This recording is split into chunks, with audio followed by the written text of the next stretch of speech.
Mr. Chairman, I regret that Secretary Noem tapped out after 2 hours, but nonetheless, I want to focus on an issue that I think is really important: the misuse of taxpayer funds and the steering of DHS funds to politically connected firms tied to the Secretary's office, while hiding that activity from the American people. Secretary Noem has been criticized by members of her own party and by the Trump administration for being slow and ineffective when Americans actually need her help. Republican Senator Tom Tillis said she was, quote, slow off the mark in getting disaster aid out the door.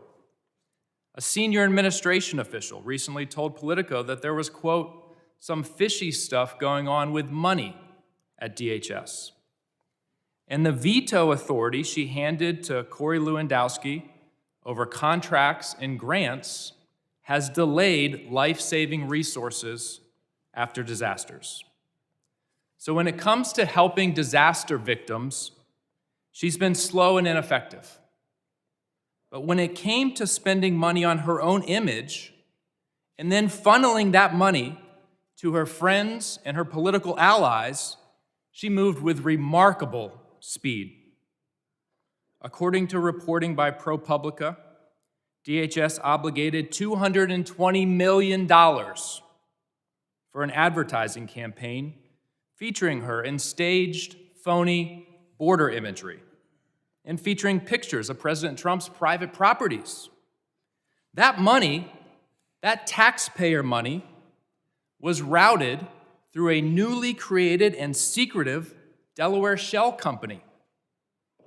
It was then secretly funneled from that shell company to a firm with direct political and personal ties to her office and her political operation. That firm is called the Strategy Group.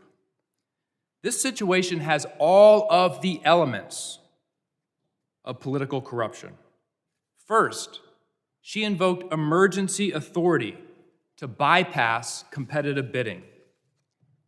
Second, she concealed the true destination of the money by routing it through a shell company, a red flag in any corruption investigation. Third, the firm that actually did the work, that filmed her attempting to herd cattle, has documented political and personal ties to the secretary and her senior leadership. Fourth, her directive requiring personal approval of all contracts over $100,000 concentrated power in the hands of the very people tied to the firm that secretly received the work, her and Mr. Lewandowski.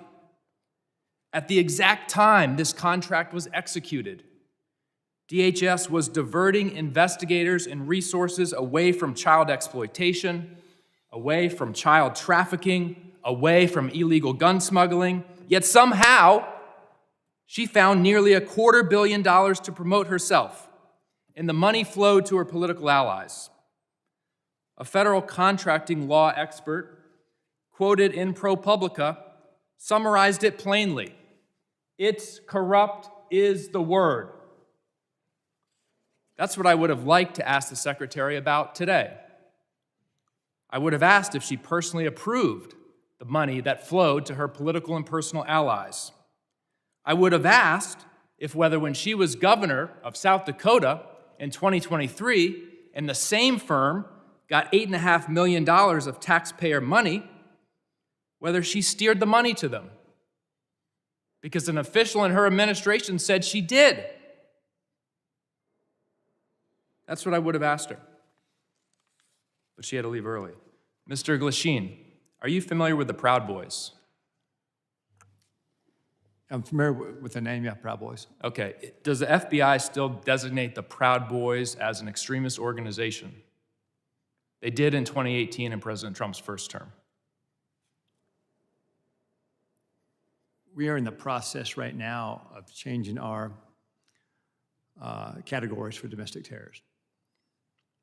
So they're no longer designated as an extremist organization. The FBI designated them an extremist organization in 2018. Has that changed? I'm not aware that they did that. It's all over the media, sir. It's widely reported. Can you get back to me on that? Sure will. All right, thank you.